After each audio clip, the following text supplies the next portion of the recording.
I think it's one of the greatest books to read for eternal security, in my opinion.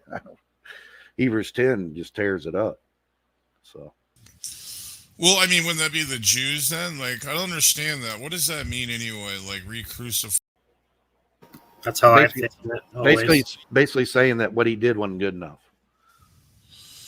No, it's even worse that they want to re-crucify him. Like, with that's how Yeah, bad vicious it is. yeah, Yeah. it implies that, and we know that's just a lie. So it's once and for all. Actually, if you go, but I thought, well, maybe I'm wrong because it didn't fit the context of that. For a long time. I mean, Eddie's been around for a while. Well, I don't remember him from Google Plus days. I remember a lot of other people from Google Plus days, but not him. But I don't Well, know. I know it's hard to mature into this because people do not make it easy, and Right. you get in the middle of something. But I've been working on a stream that I'm hoping to do soon on the servant of the Lord, the call that we have. Um, I believe our first calling is to be a servant to the Lord first. Um, and then we go out to men in the way that he directs us. But it isn't always gentle and kind. There is sharp rebukes. There is reason to avoid questions. There's a lot in this that when I got digging in it, there's just so many variables that you have to have meekness and wisdom. You have to consider I guess the guy that you're talking to, how he's coming at you. You want to stay away from striving according to what the Lord wants as much as possible. But some people don't give you an option. You have to be involved in something. Right. So, but when I get done with it, I'm hoping to stream it in the next couple of days. And I just want to say something about Hebrews 6. A thing that isn't considered sometimes is that I was reading on this the other day, and I kind of always thought this in the back of my mind, but I thought, well, maybe I'm wrong because it didn't fit the context of that passage, as well as some other reasons that somebody possibly could have lost their salvation, or somebody was in I think a better explanation is somebody's in a state of God's wrath coming upon them, the fire coming on them, because of their uh, unbelief, just like they did in Israel. But is there a possibility that the author is really intending to show that loss of salvation is impossible because it would imply a re-crucifixion of Christ? That's how I Basically, think of it always. basically saying that what he did wasn't good enough. No, it's even worse that they want to re-crucify him. Like, with that's Yeah, how bad vicious it is. yeah, Yeah. it implies that, and we know that's just a lie. So it's once and for all. Actually, if you go in Hebrews, I think it's one of the greatest books to read for eternal security, in my opinion. Hebrews 10 just tears it up. So Well, I mean, wouldn't that be the Jews then? Like, I don't understand that. What does that mean anyway? Like, re-crucify Well, Christ? I I can talk about it, but then everybody's gonna come at me. I've seen it But basically as in if is the way Paul is described. If assuming that's Paul, the way he's describing it is if you could lose your salvation, in order for you to get it back, Christ would have to be crucified all over again. That's clearly not what's going to happen. That's clearly not the way God has done it. Therefore, you can't lose your salvation. Praise, you remember whenever my first debate with Daniel Mira, how we debated Hebrews 10? Yep. Do you remember what I argued? Well, it was probably experiential at your graph. So I well, can't well, specifically. at I least can't you get remember that now. part right. But no, a lot of it's related to 70 AD. A lot of Oh, the book okay. of Hebrews is written to Jewish Christians, warning them about 70 AD. And it's not loss of salvation, it's in view. It's loss of inheritance, I guess you could say, millennial disinheritance. And the picture of the promised land is not a picture of heaven, it's a picture of rewards and inheritance.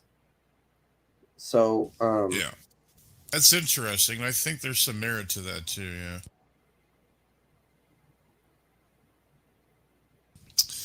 But we're gonna have. I mean, I can't wait to see Kevin and Eddie throw down because Eddie is not a lightweight by no means. That's why I give him respect because he does do his due diligence. He's not like some idiot. I mean, well, I mean, I'm not gonna call like Kevin's past opponents idiots, but they're not as well tuned in the ring like Eddie is. He's been in numerous debates.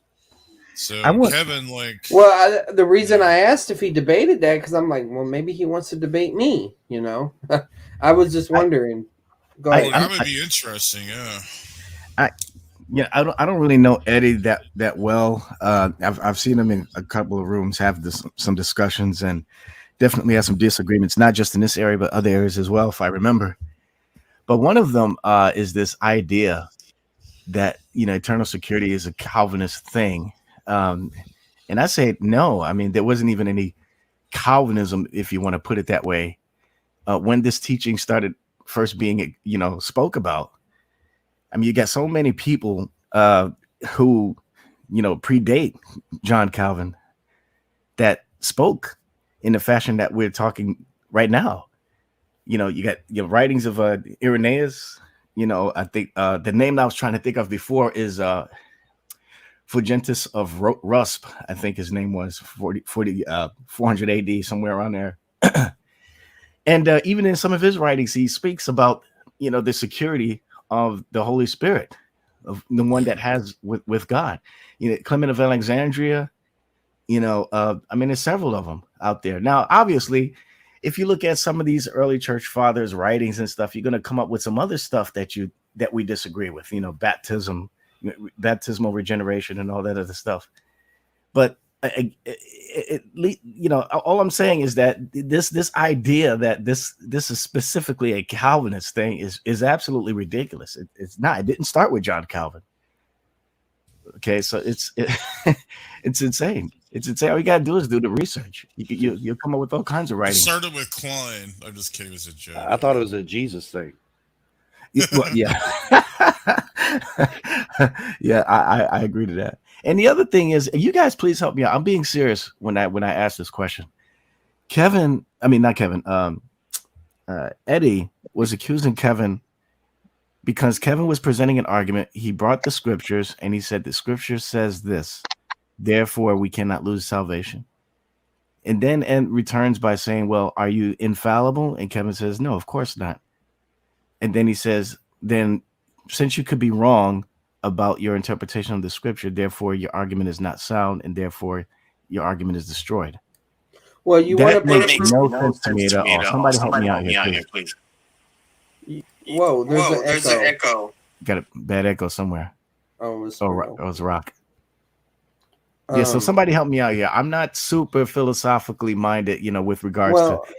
I'm not either. Certain, terms and stuff, but you're not philosophically minded at all, Beckel. I would argue that I'm not.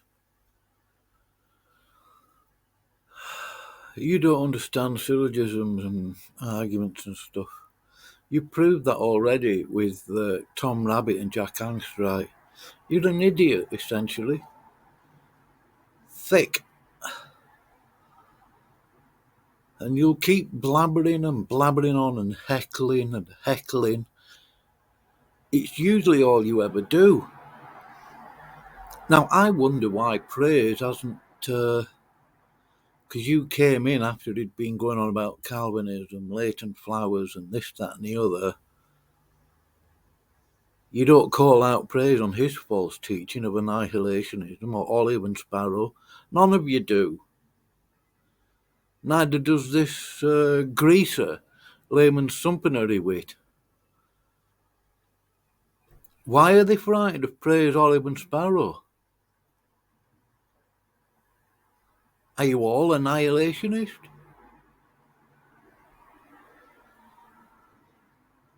Heckle, heckle, heckle, that's all you ever do. That's what, non sequitur. The conclusion does not follow the premise. So you're right, Veckel. That is true. The way you just articulated it, it is a non sequitur. But I don't know Well, If that is exactly what Eddie was saying, though, I don't know because I didn't hear it. So I Okay. To me, use it that. just sounded like a bunch of excuses to not come up against the argument. Well, That's what it sounded like to me. I will ask people, can you be wrong in that? Because if they say no, I can't be wrong, then I'm like, okay, you took a hard position on this, and then I go further from that, But you can't say you defeated the argument because you Right. want to be able. You got to create reasonable doubt. I think he know? was avoiding the text because you have to go to the text. That's what it sounded like to me, Yeah. in my opinion. He was Well, bringing them the verses, and instead of coming up with a counter I think he interpretation that was leans- just trying to dismiss him because he has an early flight. I don't think that he knew that because y'all know this. When Eddie's in the stream, he don't want to leave, even though he'll talk about how much he's going to go. He'll stay and he'll stay and he'll stay but he must have really got to leave because he's not here. So I think that Yeah. I think that he just wanted to get it over with, and so he looked for a fast way out. No, he was making it worse by I don't doing know that. about that. He was here plenty of time to present his point on that scripture, and at the time that he said that. So I don't know. Oh, okay. Yeah, and to me, he was also using some fancy vocabulary, and then he accused me of trying to be right all the time. And I said, "Wait a minute." When I hear people say stuff like that, I don't know about you guys. This is just my opinion, but based off of my personal experience, whenever I have an opponent to my beliefs say something like that, that to me tells me that they're facing some sort of intellectual challenge from their opponent. So they're so used to being the one doing the teaching, doing the speaking, having everyone be quiet and listen to them.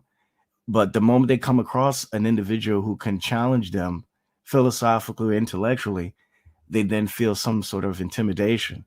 And then they have to accuse you of trying to be right, trying to sound super smart, and all this other type of thing. And that's the impression I get when people say that to me, whenever I'm in a discussion with me, because I certainly don't try to use big words at all, because I want everybody to understand what I'm saying.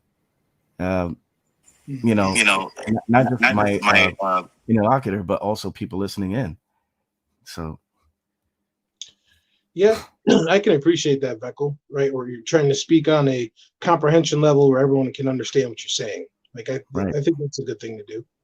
yeah, somebody corrected me on that many years ago, because I have a stream of videos where this is before StreamYard came out. It was just me doing videos talking about my position, and I was using some really big words. And one guy, just brought it to my attention. He says, "Hey, just do us a favor. Next time you're doing these videos, explain your position a little bit more in detail by giving us definition of some of these words that you're using." He says, granted, a lot of people that you hang out with know these words, but what about us little guys? I was like, you know what? That's a very good point. I gotta, explain, define my terms, as well as, give a quick, brief definition of some of these, big words that I do choose to use on occasion, so that therefore, the so-called those who are feeding on milk could understand what I'm saying. I'm gonna prove you wrong, Veckel. Okay, go ahead. You've never explained your name. What does Veckel mean? Well, I have to use a big vocabulary in order to explain it. No, just kidding. The name Veckel, real briefly, there was a game. It's real simple. There was a game that came out back in '95 called the Chrono Trigger. It's one of my favorite RPGs. Oh, that was an awesome game. Yeah, man. I hope they come out with a 3D, a remastered version of it. And basically, there was in the game you can create the name of your character that you play. So I wanted to come up with a name that had no vowels in it. So I was just like blah, blah, blah, Veckel. I don't know. So then I tried to spell it VKL, but I hated looking at it because there was no vowels in it. So I was just like, well, I'll pronounce it Veckel, but there's no vowel in it. So then I just put an E in there, and it just stuck with me. So I just went from that to the next game and the next game. So every video game that I played that allowed me to change the name of the character, that was the name I would put. And then from there, once I started getting on the internet, I just, they ask you to create a name. I says, all right, I'll put in Veckle.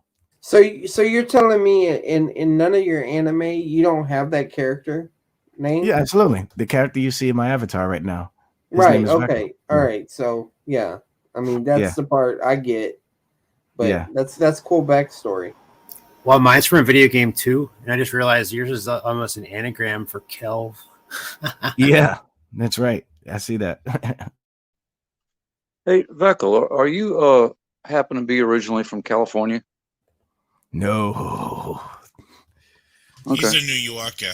Yeah, we're from New York. I'm from New York. Well, I know he's up there now. But just I don't know, your accent. You just sound like somebody that I know is from California. Hey, Veckle, I wanted to say something. Yeah, I lost my Brooklyn accent years ago, man. What you said earlier, though, about people misunderstanding, I've learned, like, if you look through love, through God's love and what he wants, his will, you will understand that, like, it's good that you know them words for studying and communicating to people that do use them words.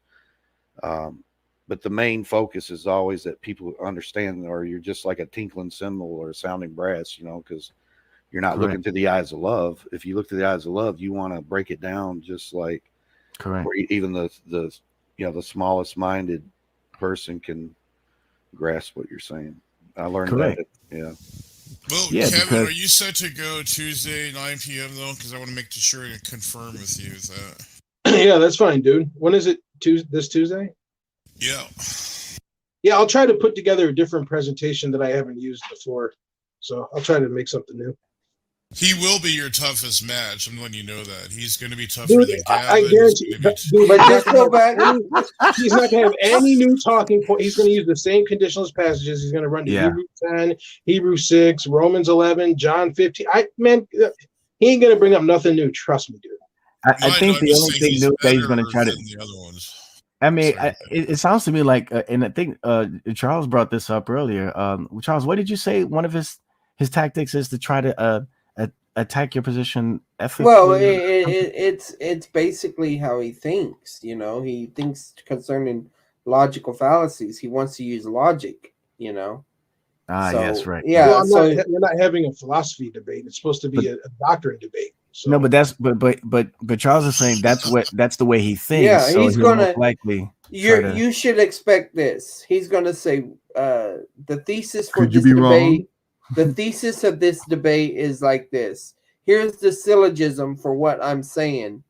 Here's the premises for it, and this is how Kevin views it, and I'm attacking this premise here.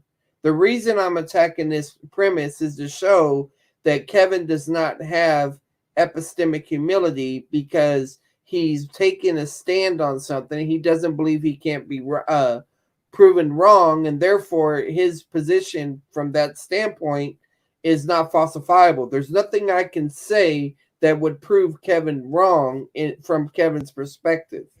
He's going to use crap like that. If that's the direction he takes, then he's conceding the debate because he's off topic. He's not addressing the topic of the debate. That's what it sounds like. Did y'all see what CJ did to me in our debate? The thesis of the debate was what is true biblical salvation, right? Free grace or lordship. And so this is what he did. He said true biblical. He didn't spell this out, but this is the implicit argument. Lordship salvation is true biblical salvation because free grace is antinomianism. That was the whole assertion behind it all. But I challenged that from the very beginning. I said, number one, antinomianism, whenever it's talked about in scripture, it's talking about people that are teaching antinomianism so that they can have the result of having people addicted to their appetites and things like that. Wait, hold on. So wouldn't someone like the preacher fit that like perfectly? Yeah, he's hyper grace. He's what I would call experiential antinomian. So he's saved by grace, but he's experientially antinomian. And he's delusional.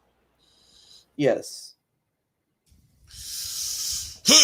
Yeah, you gotta address the arguments directly and pick it out there, and instead of just coming to this assertion that, well, since you don't know that this is the truth, therefore your argument is destroyed. That doesn't make any sense. Yeah, well, when I went debated with CJ, I was laid back, chilling, But when we got to that point, and it's like, oh, somebody said, oh, I see how it is. When you're in the corner, you holler. I'm thinking to myself, what do you do in boxing when you're in the corner? You better start swinging. I'm gonna come up out that corner.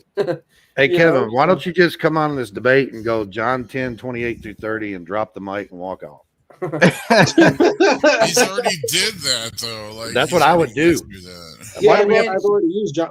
I've had a debate on John 10, 28. I was going to try to use other passages. Kevin, I love how you constantly bring up Hebrews 3, those two verses. I think it's 6 and 14. I want to say yes. I love it so much that you keep bringing those verses up to every conditionalist that you have these discussions with, because that's one of their bread and butter verses. Actually, they love those verses. They think that those verses are 100% strong evidence of their position. That because they look at the 2-letter word if. You know what I mean? But you actually flip it on them by you bringing those verses up first, and I really appreciate that. I've never seen anybody do that before. Well, thanks. Kevin's really strong. They're probably the best I've seen at Eternal Security besides Donnie SFT. Those two are powerhouses. But what if he comes with the accusation against you, Kevin, that you're an antinomian? How would you respond to that? Oh, here we go. We've heard that 1,000 times. I would say prove it, because I don't believe that we can go out and just willfully obey or disobey God's morality. What He gave us in the 10 Commandments. Like, I still think stealing is wrong, murder is wrong, lying is wrong, adultery is wrong. So how am I antinomian? Yeah, that's often one of the accusations. Anomos. So isn't that someone that would teach you to go against those things, or to disregard all of the laws, or to it's anti-law? Yeah, so anti-law. Yeah, it doesn't necessarily mean that they prescribe you to do bad, but there is absolutely no commandments, no law, no anything. Yeah, it's heathenism, basically. We often get accused of this by the conditionalists, but it's a non sequitur, it's a misnomer. Red herring, it doesn't really address the whether or not the texts are asserting. Yeah. Last night when I was talking to Ryan, I brought up about because he tried doing the charge of antinomianism to an extent. Hey, Charles, what channel was your discussion with Ryan on? Because it was on Ryan's channel. Oh, that's why. Okay. Yeah. So I brought up Romans 3, where Paul says that people are scandalously reporting that he's. Let me read it. It's Romans 3.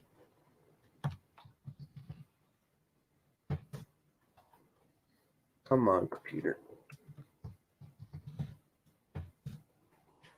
Hey, Praise, can I share my screen? I can. I have that ability. But will I do it? Good. But I'm asking for permission. Sorry. Very good. You remember one of my arguments. All right. So, and why not say? I'll read the quote in a minute. The parentheses in a minute. So let me read it without it. And why not say, "Let us do evil that good may come"? And so the response is their condemnation is just. So look at this. This is really what antinomianism is. Let us do evil that evil may come. Okay. So you're doing bad so that God could bless. I mean, this is sort of like antinomian. There's a variation, but this is the point I wanted to show you. And why not say, as we are slanderously reported, and as some claim we say, let us do evil that good.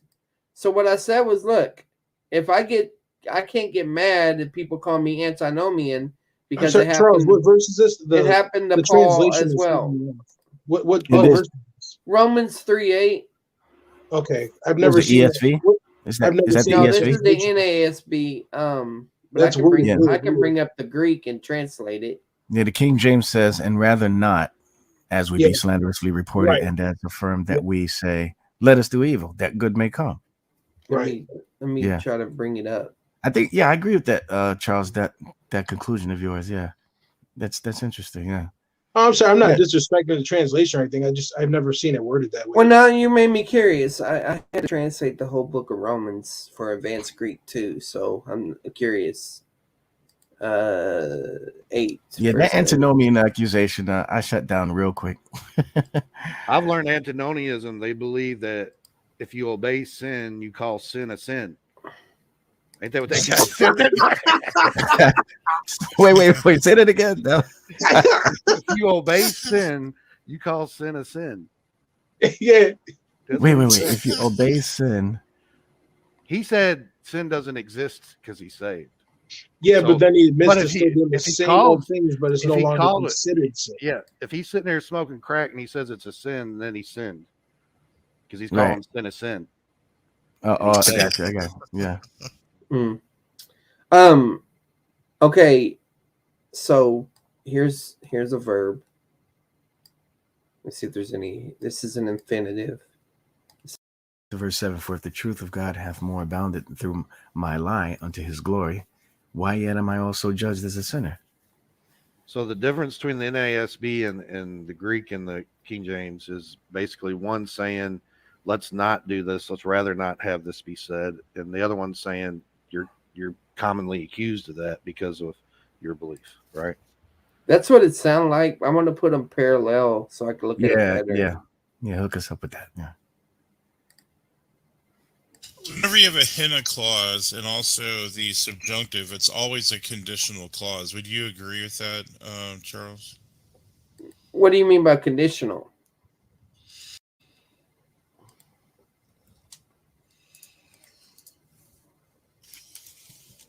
I got too much.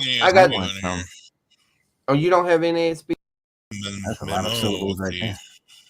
Yeah. I wonder if Eddie. Eston's always unique.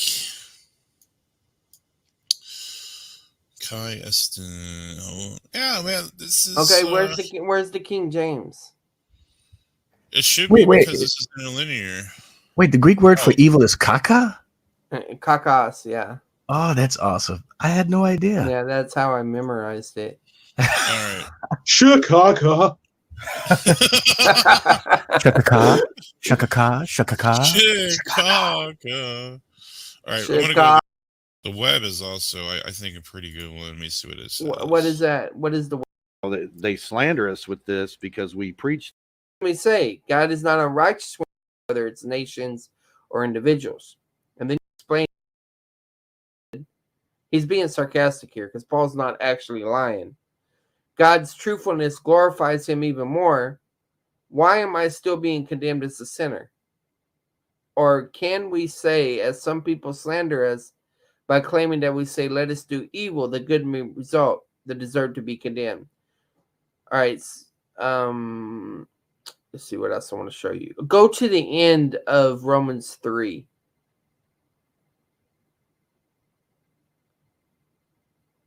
All right. Let me see if I can find this. 31. Do we then abolish the law by this faith? Of course not. Instead, we uphold the law. Because what he's...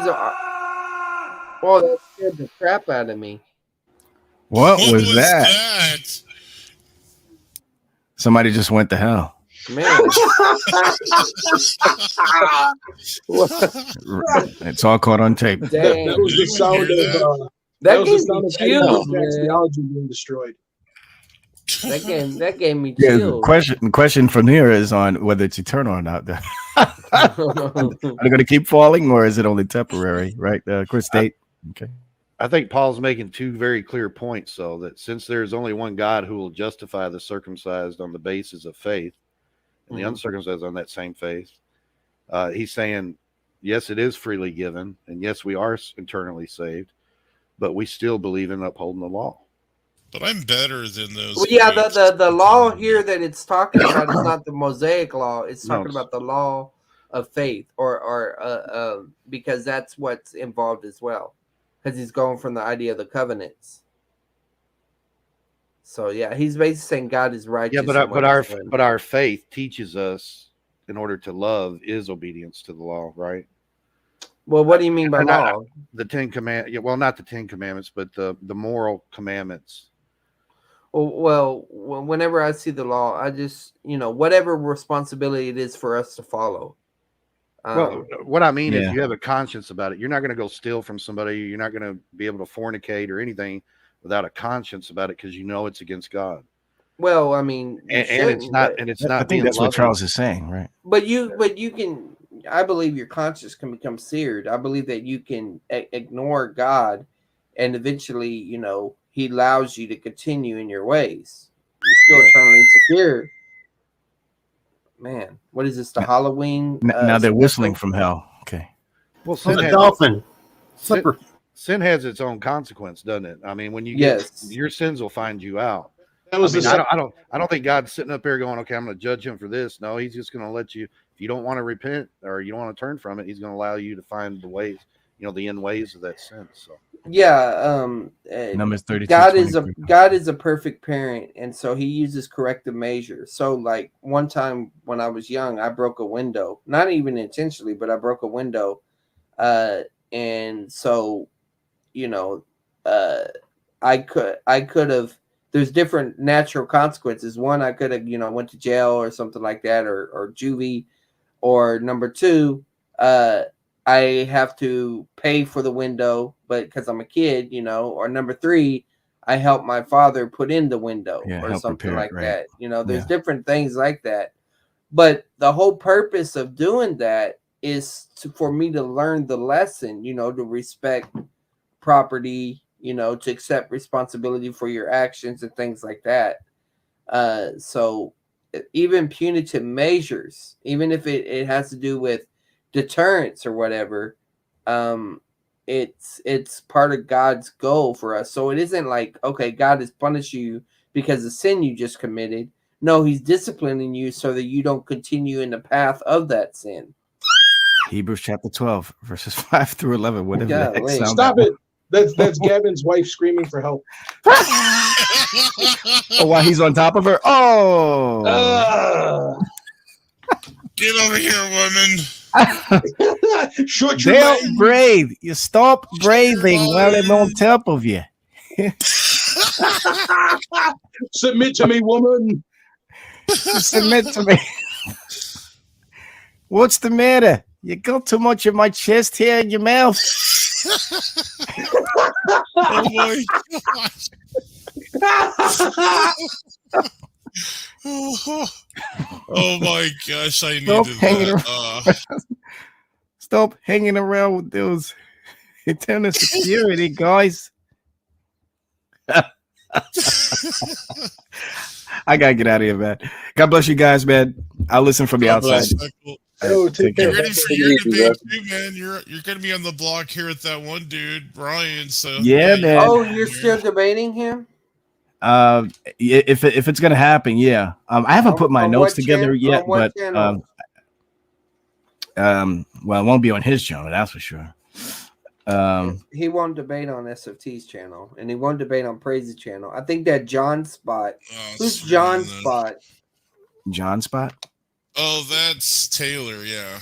Taylor will. All right. Well, Praise, you know how to get a hold of me, and he knows how to get a hold of you, I think. So. Yeah. So I guess we have to expedite it to John Spot, but I mean, really though, I'll have to talk to him later or whatever. All right. Well, if Ryan's listening to right now or in the future, my email and contact info is on my YouTube channel. So, he's listening most likely because he heard me do that second rap that I did. Yeah. And by the way, I hate to slap and run, but I gotta say right now, anybody want to talk about auditions for my upcoming episode in my cartoon? Holla at me. So, because I do need a lot of voices.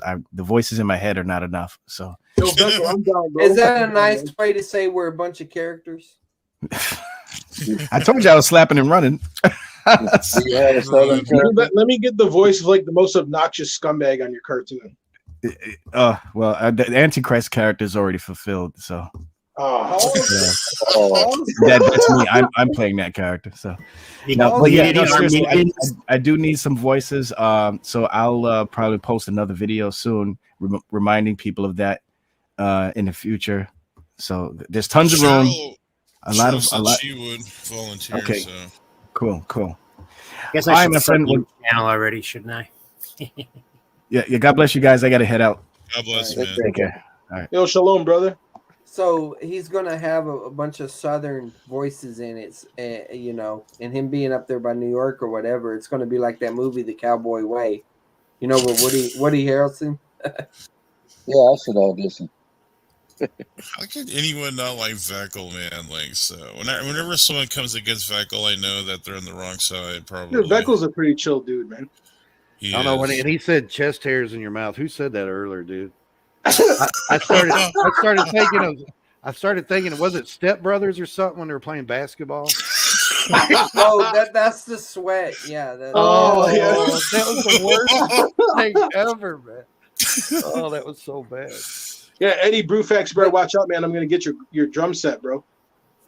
that was a reference to Gavin, though, right? The chest hair thing. Oh yeah, Gavin's like a wolf man. Yeah. You haven't seen Gavin's chest hair yet? His mask? Yeah, I've seen the meme. Here we go. Shared. Yeah. So Werewolf in London, that's Gavin. Okay. Where's the hairy guy? He's here somewhere. I had him in here. Did someone take him out?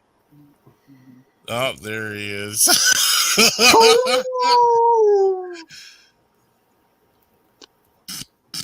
I'm not playing. Dang.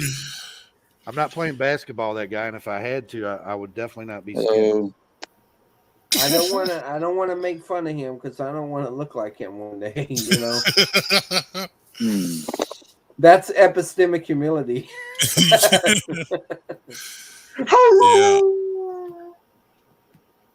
Hey, I didn't see, but what were you going through the Quran for a while ago? Oh boy. The freak actually believes that there's a verse that says that he's giving glory or some type of homage to Christ in heaven. And So I want to show you this. No, I've used arguments with Muslims that say, wait a minute, you believe that people can intercede to Allah, right? Yeah. Well, no. Here's one. He says it's actually giving homage to the Son of God that Muhammad was doing this, and he actually believes this crap that goes. Here it is. Yeah, and he's like Islam or something. You guys see that on the board there? Surah An-Najm, ayat 81:20. One mighty and held in honor with the Lord of the throne. Surah An-Najm. Because I just see. Can you blow it up or whatever? Yeah.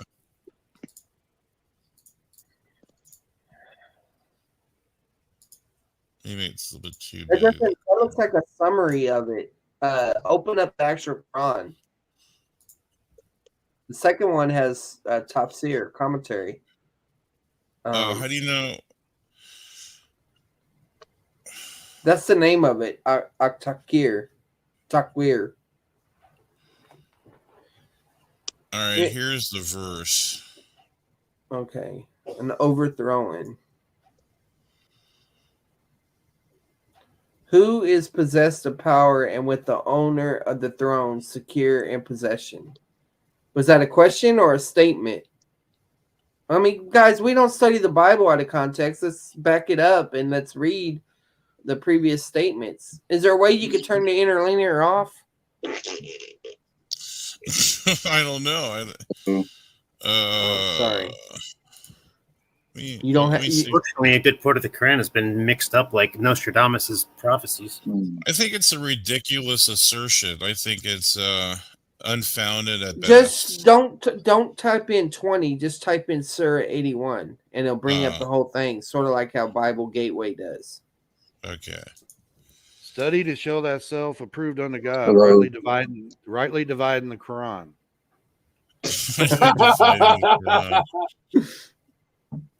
Translation and translation. Yeah, let's go with that. Even though it's going to be the same stuff. All right. Bismillahirrahmanirrahim. Go ahead. We gotta go to 20. That's the Fatiha. The very beginning. Okay. 81. Okay. When the sun is wrapped up in darkness, so we're talking about Qiyam Madin, Day of Judgment, and when the stars fall dispersing, okay, and when the mountains are removed, all right, and when the go back, and when the full-term she-camels are neglected, right, it's sort of like fleeing to the mountains idea, and when the wild beasts are gathered, all of creation given an account, and when the seas are filled with flame, all of the water of the earth, and when the souls are paired, parent of the souls, it's probably goat and sheep type language. Yeah. And when the girl who was buried alive is asked, or there's someone that murdered her, or something like that, maybe sin. And I'm just doing observation, so no one kill me. For what sin she was killed. In other words, why was I killed? And when the pages are made public, and so this is the book, the records, and when the sky is stripped away, okay, and when hellfire is set ablaze, okay, and when paradise is brought together, so this is a long conditional clause here.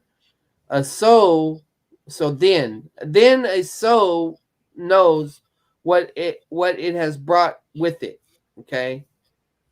So, as a result, I swear by the retreating stars, those that run their course and disappear, constellations, and by the night as it closes in, so he's taking an oath, all right, and by the dawn when it breathes, keep going, that indeed the Quran is a word conveyed by a noble messenger.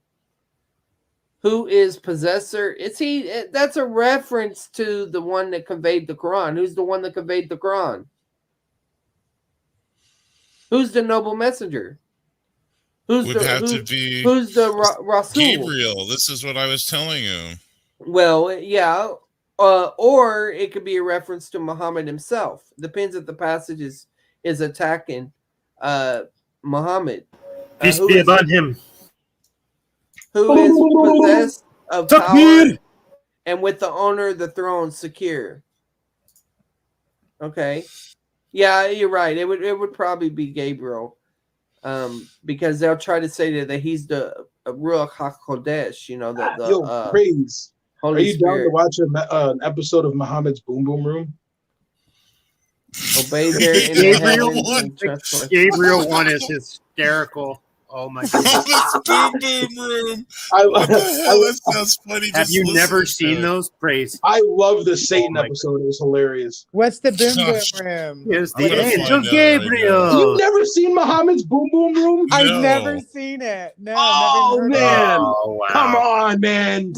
It never sounds so funny. I've never seen this. It sounds like a strip club. It kind of does. But I mean, so what it is, it's David Wood and Vocab Malone pretends to be Muhammad and he dresses up like a 5th century caravan robber. And they have guests on the show, and if they don't agree with Muhammad, he blows them up. Oh, boom, boom. Yeah, the first one, it only shows Muhammad. He's like, we are here with the angel Gabriel, who was, and it just it peers over, and it's literally somebody in horns and a tail and a red suit. It's Satan. Yeah, it's Satan. oh my gosh, that sounds so funny. Dude, the Jeffrey Epstein episode was hilarious too. So what do I type look, there's Gabriel mentioned right there. And he has already seen Gabriel in a clear horizon. Hey, what's the name of the show, Kevin? I've never heard of that. Would you say the name of that show? Just go on YouTube and type in Muhammad's Boom Boom Room, and you'll see. I think how many episodes are there now, Kelby? There's like 20 of them, isn't there? I think there's only like 10 or 15 because there's that one. There you go, and then there's also Islamicize Me is another. So that's Vocab Malone pretending to be Muhammad. Thank you for joining me. Oh, I'm not a prophet. Well, you are, because whenever I talk about any important person from history, this is the Moses I episode, say right? that he's a prophet of Islam. Socrates. It's an easy way to convince that person's followers to believe in me. It might be better to speak the truth. No, you got to watch the Moses episode first because this one ties into the Moses episode. Okay, hold on. I can't. This is too much. Do the Gabriel one, man. That's hysterical. Put them in order if we're gonna watch them.